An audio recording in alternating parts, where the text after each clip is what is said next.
Hey everybody, welcome back. Thanks for joining me. In this live demonstration, we're going to be taking still images that we took during a photo shoot and animating those inside of Flow, but also merging them together with other live action footage that we captured to kind of create a seamless hybrid production. And that's really what this is all about. And everything that we're doing here, again, is going to be something that you created. It is authentic. We're not stealing from anyone else. This is your own work, and that's really what is important. I really just want to drive that home, as authenticity is very important.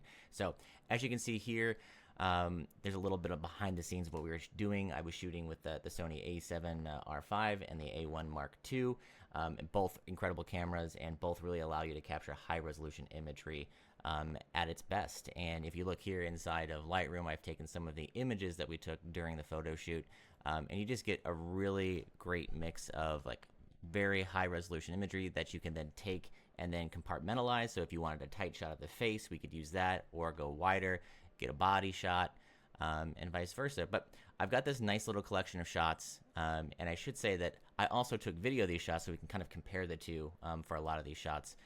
But what I really like is the fact that I can take these images here, take them into Google Flow, and then we can create a final product.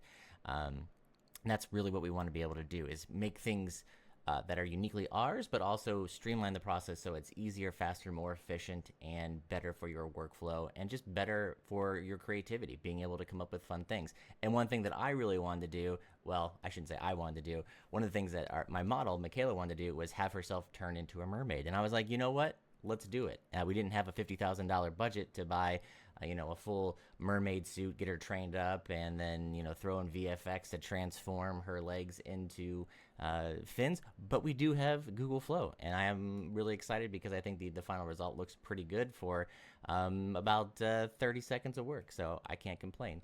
But what we'll do is we'll open up DaVinci Resolve. I'm going to show you guys exactly what we are going to create, and then we're going to jump into Google Flow. I'm going to show you the process of what I went through to get the images the way they are. But realistically, this is something that you could do in a matter of just a few hours. All right, so we're inside DaVinci Resolve right now. Everything on the timeline here is a mixture of both live action and AI hybrid stuff. And you tell me if you can spot the difference. So here we go.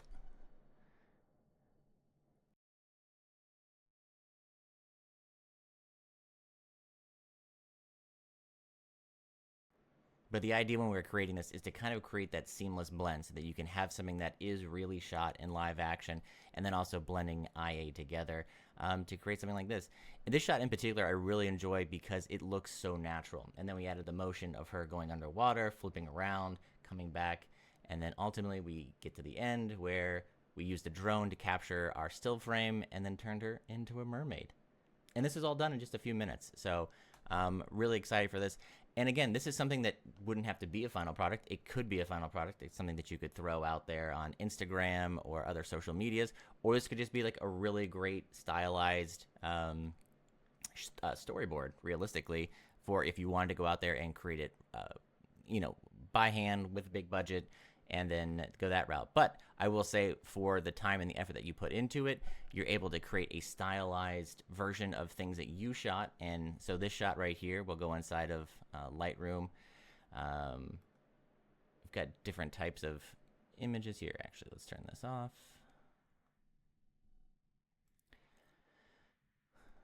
But this is the reference shot that I used to take that shot. And then if we go inside of Google Flow,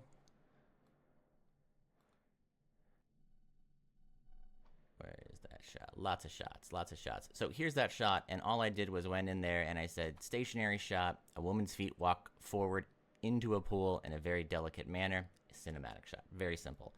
And it did pretty much exactly what we wanted it to do. Now, this is the first iteration of it, and you can see it didn't work because she took a step, but she didn't actually take a step into the water. So we took another iteration try, and I think this one is the one that did it.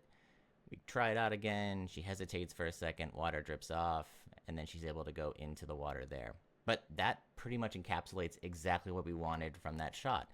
And the same thing for like this one. I think, again, it hesitates. And this is why I think it's important, too, that you try to make as many iterations as possible, because you're not always going to get it right. Or I should say AI isn't always going to get it right.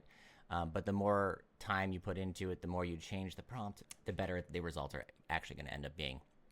And so for like these shots up here where we have her transform into a mermaid, this probably took the most iterations because AI just wasn't getting it correctly. And then literally as we're doing, as this process is happening, Google Flow again updated their system, and now you can actually use VO3 fast models versus VO2 models, so you get better detail, better quality, and all of these are run at VO2 first, and then we come back up here, and then we start using VO3, and that's kind of again how crazy and how fast this technology advances. It advances so quickly that just in a matter of a few days, they're adding new features, new functionalities, giving you more creative latitude to do what you want with different model types. And that's really exciting. But again, that also makes it a challenge because things, when you create videos like this, can change literally overnight. So everything that you can do prior to what we spoke about can still be done, but it just can be done better. Ooh, it adds some.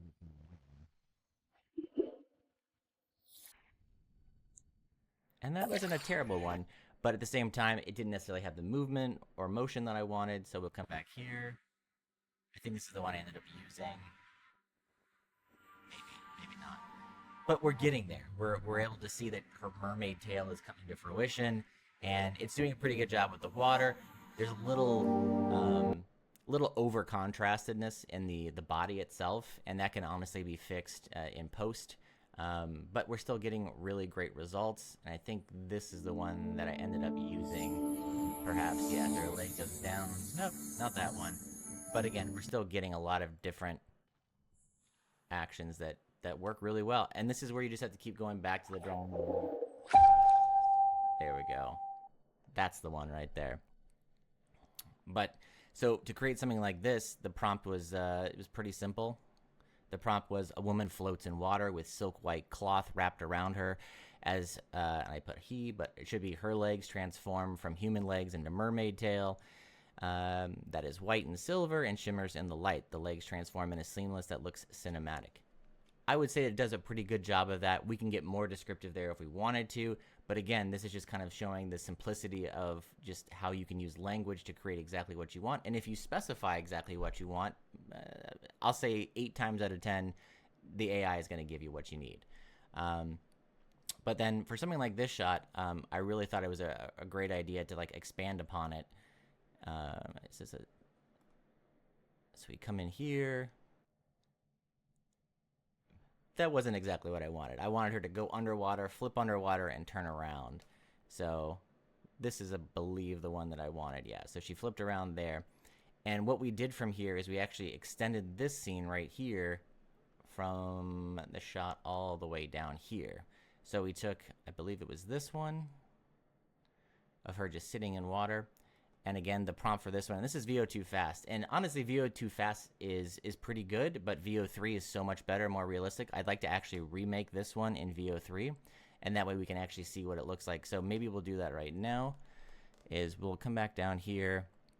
I'm going to change this from VO2 to VO3 fast. It's going to be the exact same prompt. Everything is the same, but let's see how better or different it will look. I'll come back all the way at the top here, and it's going to run through its thing. But one thing I will say is, like, if you notice the detail in the face and the movement and the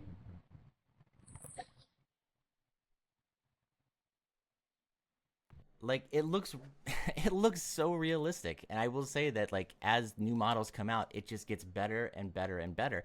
And you could use these shots. So let's just say you were out there shooting and you weren't necessarily thinking that you were going to put a video together. You're just out there in a really nice photo shoot. But now you're thinking, well, maybe I can market this to someone else or another company or another organization.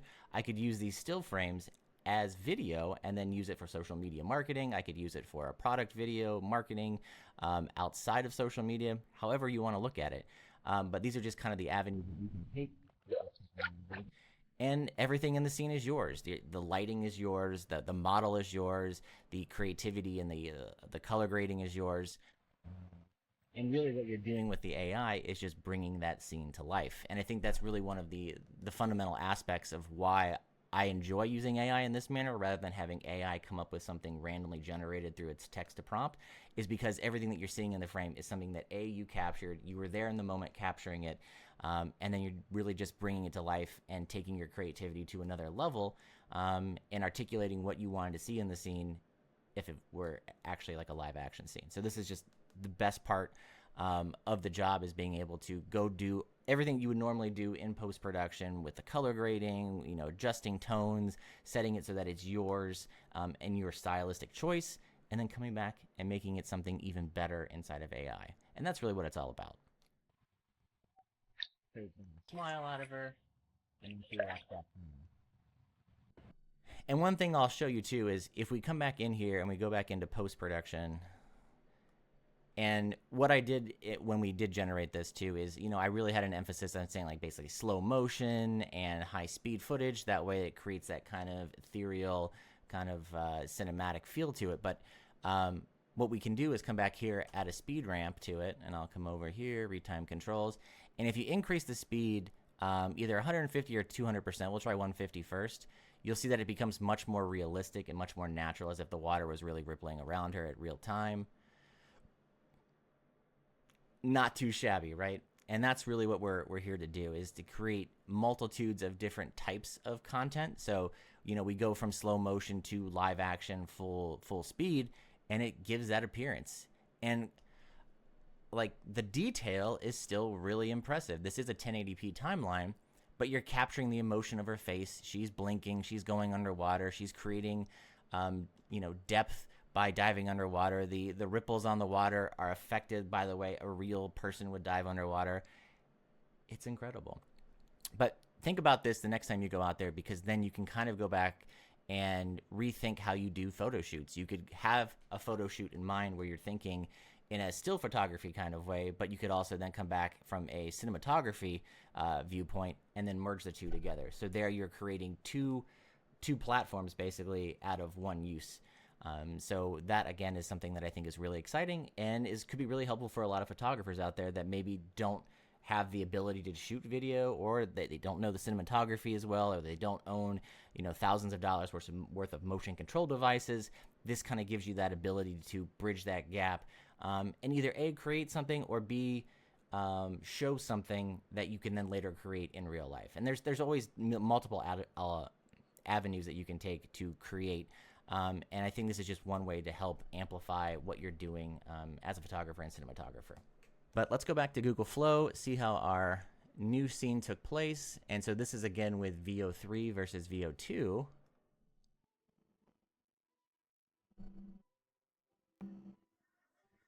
Well, they added a lot more motion to it, but you can actually see it's way more contrasty and way more kind of plasticky looking. I actually enjoyed the Veo 2 version because it kept the contrast more similar to what I shot it as. Actually, it's exactly as I shot it, where Veo 3 is kind of taking it past that to like an ultra shade. Oh, everybody, this is Phil. Say hi, Phil. He's going to be joining us in the next session for sure. Stay down there, buddy. Let's see what the other iteration looks like.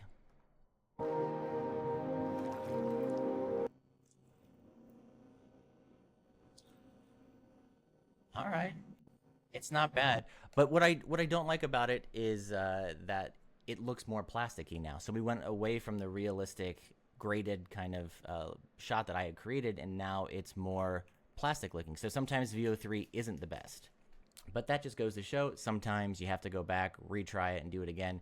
But since Veo 3 is basically free for Ultra users, I'm going to go back and try this again. So I'm not wasting any credits here. Or actually, I should say I'm wasting 10 credits, but I'm not wasting 100 credits that you normally would. So we'll retry this prompt again. So we're doing ultra cinematic, ultra realistic, low contrast. Low contrast. Okay. All right, let's try that. Running on credits. So we'll see how this turns out. But honestly, this is really just kind of showcasing what you can do with still images. And it's exciting because, again, for like something like this, I was able to use my Mavic 4 Pro. I took it out there. I got some incredible video of that, and I also got some incredible still images. But I was able to take and pull still images from the video that I actually captured, and then transmuted it into this. And Um, now the lighting is a little wonky on that. She wouldn't have light rays over top of her, so that's something you have to like think about. But it's just really interesting at the end of the day to be able to, say, hey, I want this person to have a mermaid's tail after, 4 or 5 seconds. And pretty cool how technology is. And there you have it. But that's the gist of it as it stands now. So we can come back in here. I can show you that we have AI shot, a real shot, a real shot, AI shot, and then this is all AI as well, transforming in there. But you're able to merge all of those together to create a finished package, or at least something that could be used for a finished package. But pretty exciting stuff. All right, that'll wrap it up for this time. Thanks for joining me, and I'll see you in the next one.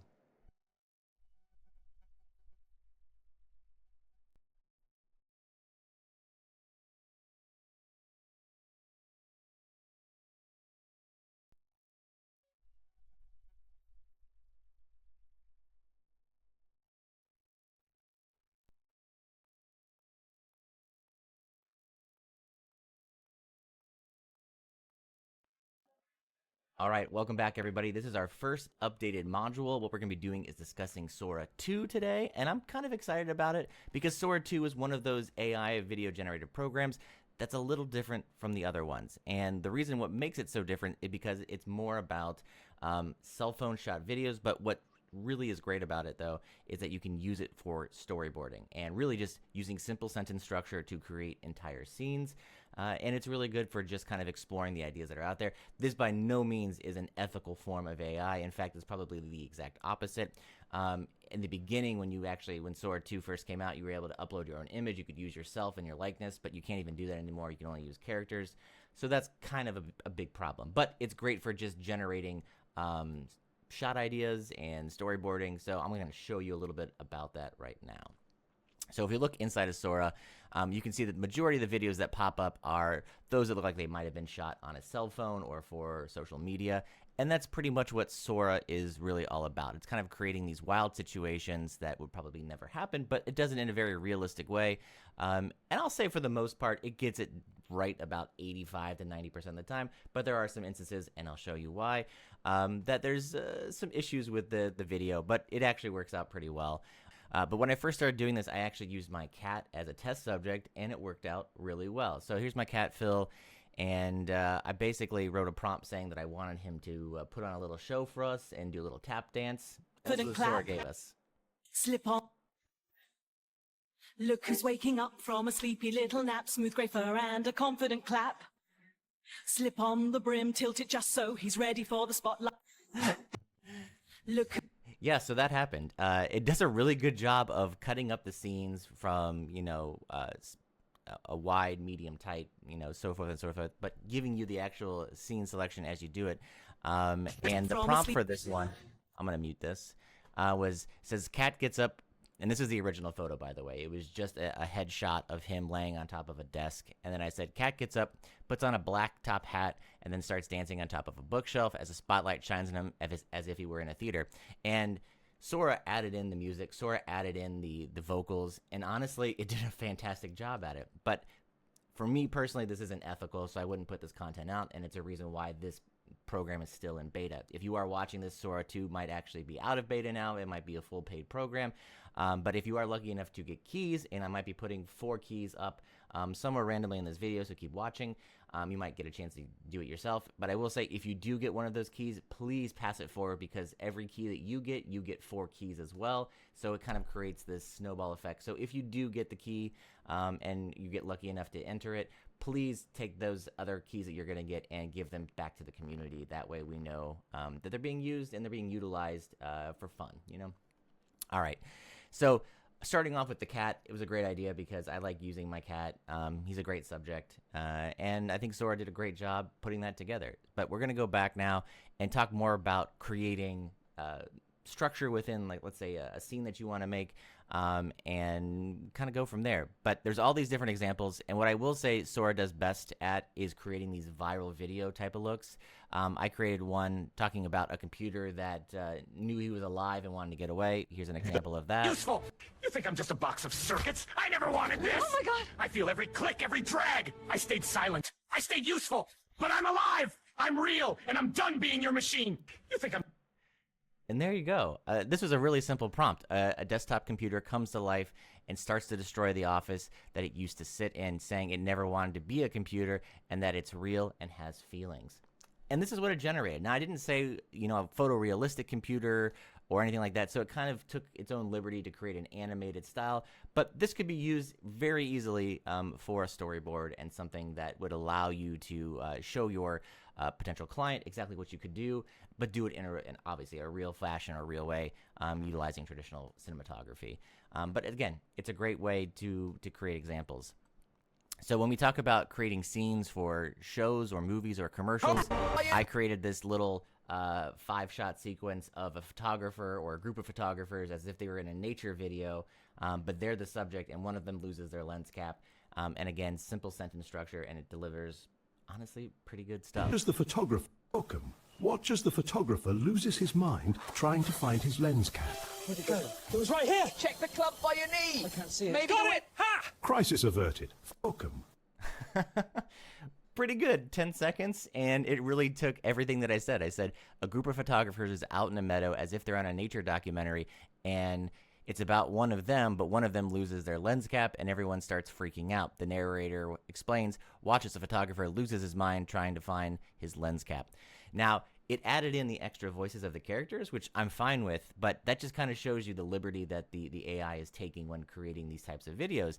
And I love it because you could take this, again, from a storyboard perspective and use this to say, hey, we can do this out in the real world, get real cinematographers out there, shoot this in a live action format, and this is what you could get. So this is why I think Sora is so popular with storyboarding, because otherwise there's really no ethical use to this. I wouldn't be putting this kind of content out there just because, again, I don't think that it's obviously generating off of someone else's material. I wouldn't want that as a creative, and I don't think you want that either. But it's great for creating and generating ideas. And I will say a lot of the times the biggest comment that I get from people is that they don't know how to be creative. And that seems to be one of those things where people are relying upon AI to be creative, when really it's you as the storyteller, as the creative, to have those inputs and bring those to life. So really it comes, for me personally, on past experiences, remembering my childhood. I feel like as children, we were able to explore more of our mindset and really go out there and create these outlandish things. But a lot of adults, unfortunately, kind of lack that now, and they lack that mischievousness of understanding, well, that what kind of wonderment they can create out of their own minds, whether you're playing with dolls or action figures and creating scenarios. It's kind of like that, but you're using it in a new modern form, and that's where I think Sora really comes into. So we could create a template using a 5-shot sequence from this. Maybe you want to create a horror movie. I did one about a woman that has been sitting in a kitchen for 50 years waiting for her husband to come home, and it did a pretty good job. Check it out.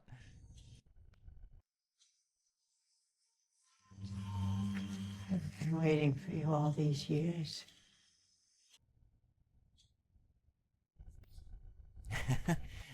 Very simple, but it gives you a nice little 4 or 5-shot sequence. You could, again, replicate this, and I think that's the beauty behind using Sora. And the quality, unfortunately, in Sora is like 480p, so it's pretty low on the quality list. And if we do watch this again, I'm gonna mute it. You can see that there's variations in the outfit and the face, as if it's almost painterly like, because it couldn't actually get a real life version, which is weird because I feel like this program, you either get a really great rendering of people or you get a really bad rendering of people. And this I would kind of constitute as a very, not maybe bad, but very stylistic, in the sense that it's more painterly than it is realistic. And that's something that you can go back and really drive forward. What I will say though is that using Sora 2 is a great way to test your prompts out before going to use something like VO3 or Runway ML. You can take your prompts here, see what they generate, see what kind of language you want to use, and then you just keep adding on to that and adding those details to make your prompts even better. So really, Sora 2 is just great for prompt making and storyboarding, and I really enjoy just kind of using it as a creative tool to think about all the things that I can concoct in my own head, and then put it forth in words and prompts. I'm going to show you a couple more examples, but I will say that if you are interested in it, you can get on the beta.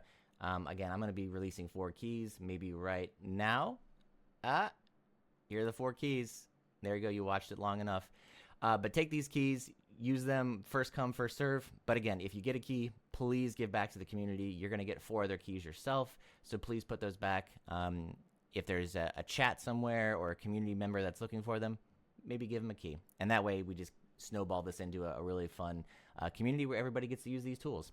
Again, this is in beta right now. You could be watching this and it could be released from beta. It could be a paid subscription, but for right now it is free and you can generate unlimited amounts.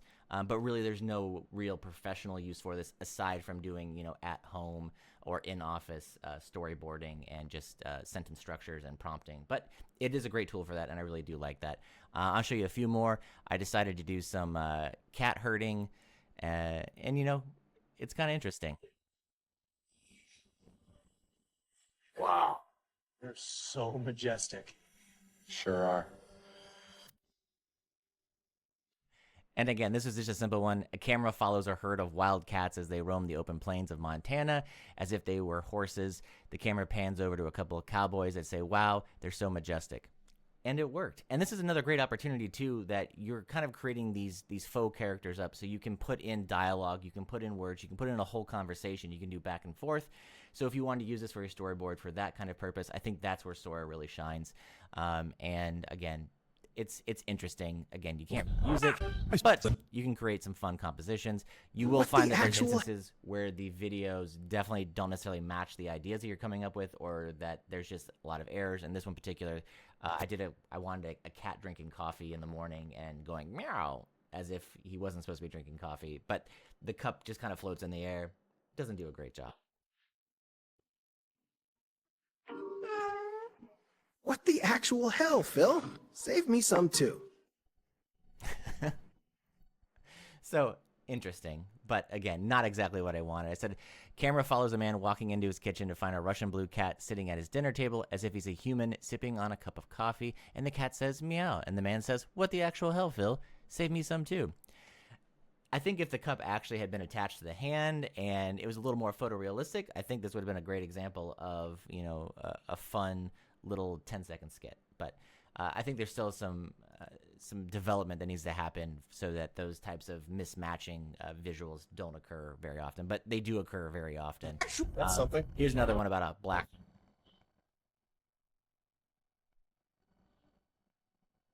Huh. Well, that's something. But I do love that Sora adds in all of the natural background sounds, music, and the dialogue. So it really gives you a really fun perspective of, you know, what's possible to create in the real world using live action actors as well as, you know, real cameras and stuff. But I think did a great job. Again, here's the prompt for that. It says a man walks out of his home to get the newspaper, but when he looks up, he sees a giant black hole that's sucking up trees, buildings, and people. He shrugs it off and goes back inside. Very cinematic. I think it did a great job doing that. So you can't complain there.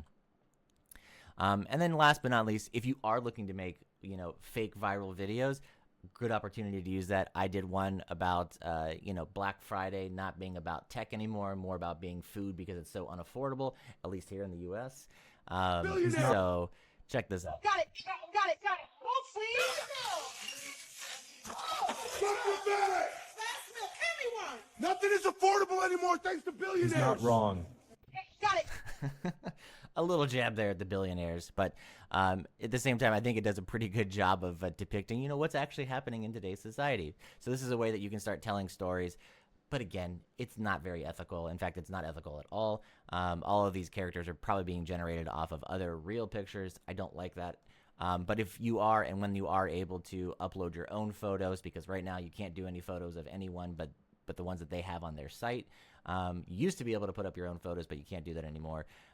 So when they add that feature back in and they can make it more refined so that you can actually use your own work and your own people and your own characters, creating your kind of your own data sets, that's where I think Sora will become more ethical if you wanted to use it outside of, say, storyboarding or just concept development. But that's where we are.